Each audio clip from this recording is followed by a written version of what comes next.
Hello छात्रों, कैसे हैं सब? बढ़िया सब। उम्मीद करते हैं आप सब बेहतर होंगे। और स्वागत करते हैं हम आपका आज की अपनी वीडियो में। और ये वीडियो बेसिकली 10th क्लास के बच्चों के लिए होने वाली है। और ये मैथ के बेसिक कंसेप्ट को क्लियर करा जाएगा आज। इसमें किसी सब्जेक्ट का सोल्यूशन नहीं करा जाएगा, मतलब किसी भी चैप्टर के सॉल्यूशन को आज हम नहीं करेंगे, केवल आज हम मैथ की बेसिक जानकारी सीखेंगे। और ये वीडियो केवल संख्याओं के बारे में आज डिस्कशन करेंगे हम लोग। ये चीज़ें जानना बहुत ही ज़रूरी है, क्योंकि बच्चा भी बेसिक चीज़ें नहीं सीखेगा तो आगे उसको थोड़ी दिक्कतें हो सकती हैं। इसलिए मैं कंसेप्ट भी सिखाऊंगा आपके लिए। तो आज की शुरुआत करते हैं इस वीडियो के साथ। और ये वीडियो बेसिकली 10th क्लास के बच्चों के लिए ही है। सबसे पहले मैं आपको आज संख्याओं के बारे में सिखाऊंगा।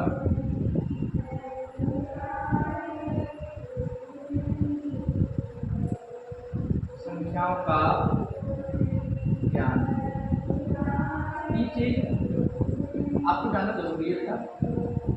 इसीलिए इस टॉपिक को शुरू कर रहा है वीडियो में। सबसे पहले हमने इसी टॉपिक को शुरू किया है बेटा। सबसे पहले हम जान लेते हैं प्राकृतिक संख्या के बारे में। प्राकृतिक संख्या, प्राकृतिक संख्या वे संख्या होती हैं जिन संख्याओं को हम गिनती के लिए प्रयोग करते हैं, वो संख्या प्राकृतिक संख्या कहलाती हैं।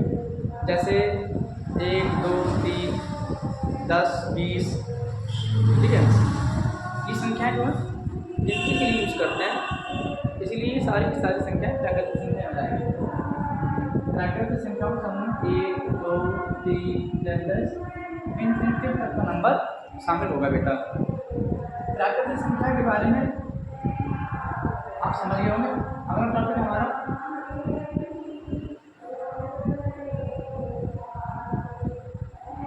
पूर्ण संख्या। बेटा पूर्ण संख्या होती है, देखिए प्राकृतिक संख्याओं का जो ग्रुप होता है बेटा, अगर प्राकृतिक संख्याओं के ग्रुप मतलब समूह में 0 को भी ऐड करते हैं तो ये जो समूह में प्राप्त होता है, ये समूह पूर्ण संख्याओं का समूह कहलाता है। प्राकृतिक संख्या में बेटा 0 को शामिल कर लें, यही हमारा पूर्ण संख्या कहलाती है बेटा। अगला तीसरा पॉइंट हमारा बेटा पूर्णांक। बेटा पूर्णांक होते हैं जो पूर्ण संख्या होती है बेटा। इन पूर्ण संख्याओं को प्लस और माइनस के तौर पे लिखा जाना। प्लस की संख्याएं इसमें दर्शा देना और माइनस की संख्याओं को दिखा देना, यही पूर्ण संख्याओं का पूर्णांक संख्याओं का समूह बनता है बेटा। पूर्णांक संख्याओं का, जैसे -3, -2, -1, 0, 1, 2, 3 जैसे 10। मतलब पूर्णांक संख्या वे संख्या होती हैं जिसमें धनात्मक और ऋणात्मक पूर्ण संख्या ली जाती हैं, और इन धनात्मक और ऋणात्मक पूर्ण संख्याओं के समूह को पूर्णांक कहते हैं बेटा। पूर्णांक समझ गए बेटा। इसके बाद बेटा सम संख्या, ऐसी संख्याएं जो 2 से विभाजित होती हैं, जो 2 से विभाजित होती है बेटा, सम संख्या कहलाती हैं। और इन संख्याओं के अंत में बेटा 0, 2, 4, 6, 8 देखने को मिलता है। तो ये संख्याएं जो है सम होती है। 2, 4, 6, 8, 10 बहुत सारी ये सब सम संख्याएं हैं। इसके बाद बेटा आता है हमारा अगला पॉइंट विषम संख्याएं। विषम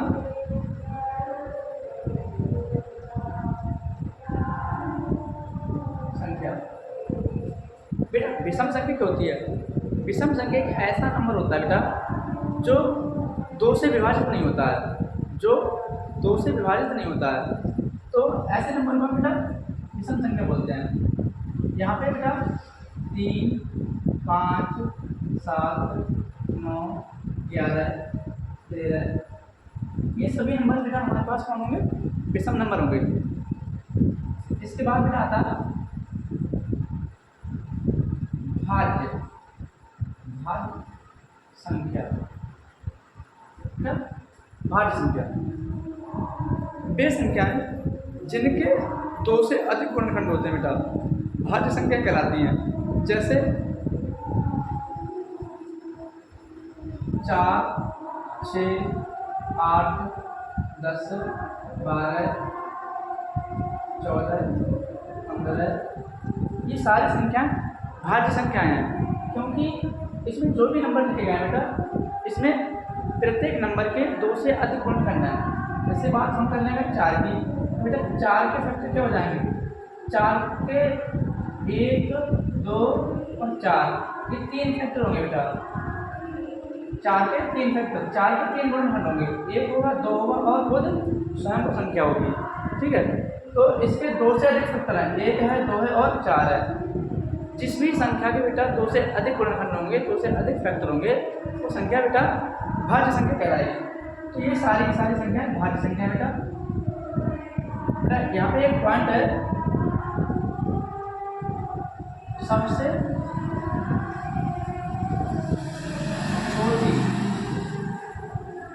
छोटी भाज्य संख्या, ये पॉइंट तुम्हारे बोर्ड परीक्षा की दृष्टि से इम्पोर्टेंट है, क्योंकि बोर्ड परीक्षा में कई बार पूछा गया बेटा सबसे छोटी भाज्य संख्या कौन सी होती है। तो बेटा सबसे छोटी भाज्य संख्या बेटा 4 होती है। कौन होती है, 4 होती है बेटा। इसके बाद अगला पॉइंट बेटा अभाज्य संख्या। बेटा अभाज्य संख्या कौन होती है, ऐसी संख्या बेटा जिनके केवल और केवल 2 फैक्टर होते हैं, केवल और केवल 2 गुणनखंड होते हैं। एक तो वो स्वयं संख्या और दूसरा फैक्टर 1। अभाज्य संख्या ऐसी संख्या होती है बेटा जिनके केवल और केवल 2 ही फैक्टर होते हैं, एक खुद स्वयं संख्या और दूसरा नंबर 1। जैसे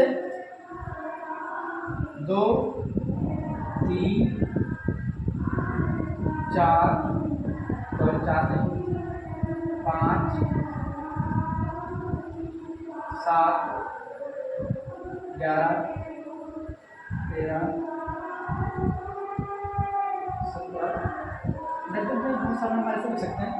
ये सारी की सारी संख्या बेटा अभाज्य संख्या होंगी, क्योंकि यहाँ पे कोई सा नंबर हम उठा लें, मान लो 7 उठा लिया हमने, तो बेटा 7 के 2 ही फैक्टर होंगे, एक तो 1 और एक स्वयं 7। एक 7 के पहाड़ में आएगा, सॉरी 1 से 7 कटेगा और 7 से 7 कटेगा, इसके अलावा किसी और से नहीं विभाजित हो सकता, मतलब 2 ही नंबर इसको विभाजित कर सकते हैं। तो इसीलिए इसके 2 फैक्टर हैं, 2 गुणनखंड है बेटा, इसीलिए ये संख्याएं अभाज्य कहलाएंगी। ऐसी संख्याएं जिनके केवल और केवल 2 गुणनखंड होते हैं बेटा, एक तो 1 और एक खुद वो संख्या, तो ऐसी सारी संख्याएं अभाज्य संख्या कहलाती हैं बेटा। ये सब अभाज्य संख्याओं के उदाहरण हैं। यहाँ पे भी बेटा एक पॉइंट है, सवाल पूछता है बोर्ड परीक्षा में, सबसे छोटी अभाज्य संख्या।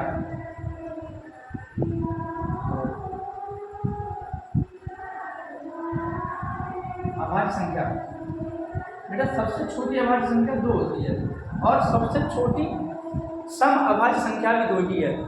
इसके अलावा कोई ऐसी संख्या नहीं है जो सम हो और अभाज्य हो। सबसे छोटी 2 एक ऐसा संख्या है जो सम भी है और अभाज्य भी है। तो बोर्ड परीक्षा में ये क्वेश्चन पूछा जा सकता है। अगला पॉइंट है बेटा सहज अभाज्य संख्या। बेटा सहज अभाज्य संख्या ऐसी संख्या बनती हैं जिनका लासा नहीं मासा, जिनका मासा बेटा 1 होता है। ऐसी संख्याओं का समूह या पेयर जिसमें उन संख्याओं का मासा 1 हो, सहज अभाज्य संख्याएं कहलाती हैं। और इसके उदाहरण बेटा लिख सकते हैं 8, 9, सहवाची संख्याओं का ग्रुप हो गई। 15 और 29 ये भी सहवाची संख्याओं का ग्रुप होगा। 7, 12 बहुत सारे नंबर लिख सकते हैं। इन सभी संख्याओं के समूहों का 8 और 9 का मासा एक आएगा, 15 और 29 का मासा एक आएगा, 7 और 12 का भी मासा एक आएगा बेटा। तो ये सारी संख्याएं सहवाची संख्या हो जाएगी। अब बेटा इसके बाद डिविजिबिलिटी का रूप आता है बेटा, संख्याओं को विभाजन करने की बात आती है। तो यहाँ पे हम देख लेते हैं विभाजकता का नियम क्या बेटा।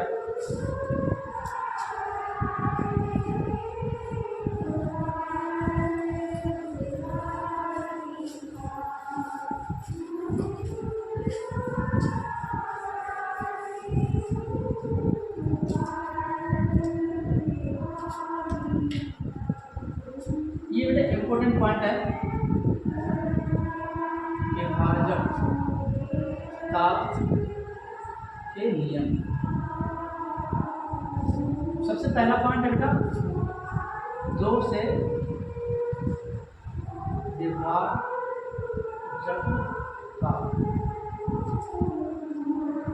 बेटा 2 से कौन सा नंबर विभाजित होगा? ऐसी संख्याएं जिनके बेटा अंत में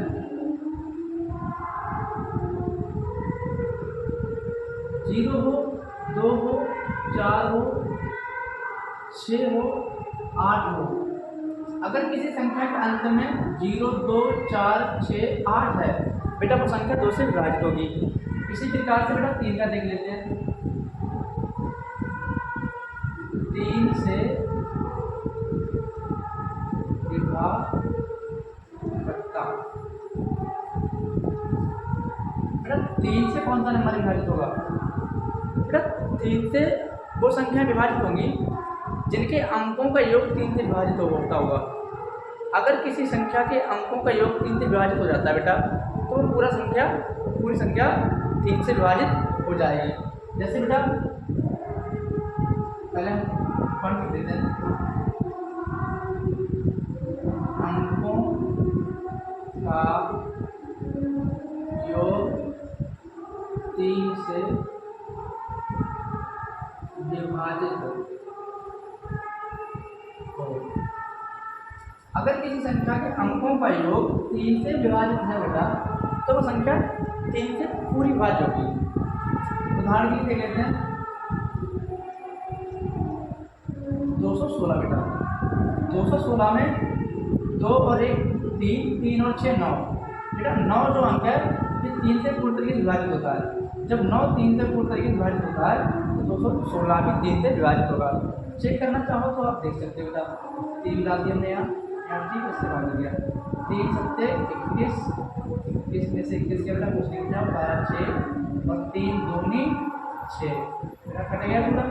ठीक है तो 3 से विभाज्य है। तो 3 से विभाजकता का नियम बेटा समझ गया हो गया। इसके बाद बेटा आता है 4।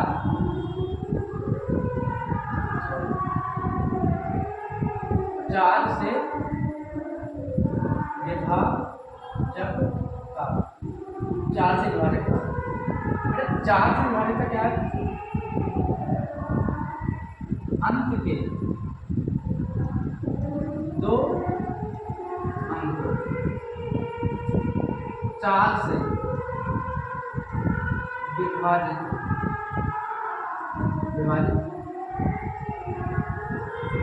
होते हैं। अगर किसी संख्या के अंत के 4 अंक बेटा 4 से अंत के 2 अंक 4 से विभाजित होते हैं तब वह संख्या 4 से पूर्ण तरीके से विभाजित होगी।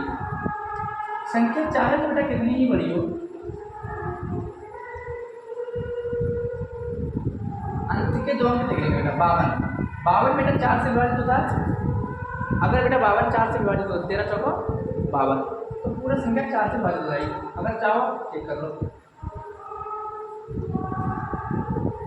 4 एकम 4 8 12 4 दूनी 8 5 12 4 एकम 4 5 में जाएगा बेटा, 4 2 4 3 12 बेटा कट गया पूरा। तो हमें लास्ट का अंक देखना है केवल 13 चौक 52, 4 बार कट जा रहा है 13 से, तो इसका मतलब है कि संख्या पूरी 4 से कट जाएगी। 4 से विभाजक आप समझ गए होंगे बेटा। इसके बाद बेटा